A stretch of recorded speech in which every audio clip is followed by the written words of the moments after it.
எல்லோருக்கும் வணக்கம். நான் உங்கள் டாக்டர் பிள்ளை. இன்றைக்கி நம்ம பார்க்க போகிறது ரொம்ப சூப்பரான விஷயங்க. முகத்தை அப்படியே பளபளக்க வைக்கும், தோலை அப்படியே மினுமினுக்க வைக்கும். ஸ்கின் க்ளோ ஹெல்த்தி ட்ரிங்க் எப்படி வீட்டிலையே தயாரித்து குடித்து நம்ம முகத்தை பொலிவாக்குறது எப்படி, அதை தான் பார்க்க போகிறோம். இதற்கு தேவையான பொருட்கள் பார்த்திங்கன்னா, நெல்லிக்காய் 1 அதை லைட்டாக கட் பண்ணி வச்சுக்கணும். இந்த நெல்லிக்காயில் பார்த்திங்கன்னா வைட்டமின் சி நிறைய இருக்குது. இது செல் டேமேஜை குறைச்சி கொலாஜனை அதிகப்படுத்தும். கொலாஜன் அதிகமானாலே ஸ்கின்னோட டெக்ஸ்டர் நல்லாயிருக்கும். ஆன்டி ஆக்சிடென்ட் இருக்கனால ஸ்கின் க்ளோ நல்லாகும். ரெண்டாவது பார்த்திங்கன்னா, மாதுளை ஒரு அரை கப்பு எடுத்துக்கோங்க. இதில் பாலிஃபெனால் இருக்குது, ஆந்தோசயனின் இருக்குது, வைட்டமின் சி இருக்குது. இது ஸ்கின் செல்ஸோட கட்டுமானத்தை இம்ப்ரூவ் பண்ண உதவுது. மூணாவதாக பார்த்திங்கன்னா, ஊற வைத்த பாதாம் ஒரு 4 எடுத்துக்கோங்க. முதல் நாள் நைட்டே ஊற வச்சு மறுநாள் தோலை எடுத்துகிட்டு அதை யூஸ் பண்ணிக்கலாம்.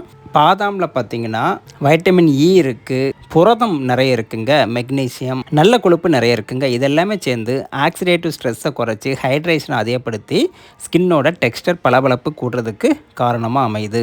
நாலாவதாக பார்த்திங்கன்னா, பூசணி விதை 1 டீஸ்பூன் எடுத்துக்கலாம். இதை ஊற வச்சும் எடுக்கலாம், அப்படியே டைரெக்டாக கூட எடுத்துக்கலாம். இதில் இரும்பு சத்து இருக்குது, ஆன்டி ஆக்சிடென்ட் இருக்குது, மெக்னீசியம், ஜிங்க், புரதம் இருக்குது. இது வூண்ட் ஹீலிங், ஸ்கின்ல ஏதாவது சின்னதாக ஒரு டேமேஜ் ஆனால் கூட உடனே சரி பண்ணுதுங்க. அஞ்சாவதாக பார்த்திங்கன்னா, எள்ளு 1 டீஸ்பூன் அளவு எடுத்துக்கலாம். எள்ளில் பார்த்திங்கன்னா கால்சியம் இருக்குது, வைட்டமின் இ இருக்குது, லிக்னைன்ஸ் இருக்குது. இது எல்லாமே ஸ்கின்னை இம்ப்ரூவ் பண்ண உதவுது. தண்ணீர் பார்த்திங்கன்னா ஒரு 150 200 மில்லிலிட்டர் எடுத்துக்க வேண்டியதான் சின்ன கப்பில். கடைசியாக பேரீச்சம்பழம் இனிப்பு வேணும்னா மட்டும் சேர்த்துக்கிட்டா போதும். சுகர் பேஷண்ட்லாம் டேட்ஸு சேர்க்கணுன்னு அவசியம் இல்லைங்க. இது ஒன்றே மட்டும் சேர்த்தா போதும். இதுலேயும் பார்த்திங்கன்னா ஆன்டி ஆக்சிடென்ட் இருக்குது, கால்சியம் இருக்குது, பொட்டாசியம் இருக்குது. இது எல்லாமே ஸ்கின்னுக்கு உதவும். ஒரு மிக்சியை எடுத்து அதில் ஏற்கனவே கட் பண்ணி வச்சுருந்த நெல்லிக்காயை போடுங்க, மாதுளம்பழத்தை போடுங்க, ஊற வைத்த பாதாம் அப்படியே போடுங்க, தண்ணியோடு கூட போட்டுக்கலாம். பூசணி விதையும் அதேமாதிரி போட்டுக்கோங்க, எள்ளு போட்டுக்கோங்க. ஒரு 150 200 எம்எல் தண்ணீர் கூட சேர்த்து நல்ல மிக்சியில் மையாக அரைக்கணுங்க. ஏற்கனவே சொன்ன மாதிரி பேரிச்சம்பழம் இனிப்புக்கு வேணால் போட்டுக்கலாம், இல்லைனா தேவையில்லை. மிக்சியில் போட்டு நல்லா அடித்த அப்புறம் ஒரு சூப்பரான ஒரு ட்ரிங்க்ஸ் ரெடியாக இருக்கா. இதை அப்படியே நீங்கள் கிளாஸில் விட்டு குடிச்சிங்கன்னா உங்களுக்கு நார்ச்சத்து அதிகம் கிடைக்கும். இல்லை எனக்கு பிடிக்கலன்னு நினச்சிங்கன்னா அதை ஃபில்டர் பண்ணி கூட குடிச்சிங்கன்னா ஜூஸ் மாதிரி குடிச்சிக்கலாம். எப்படி குடித்தாலும் தோல் மினுமினுக்கும், முகம் பளபளக்கும்.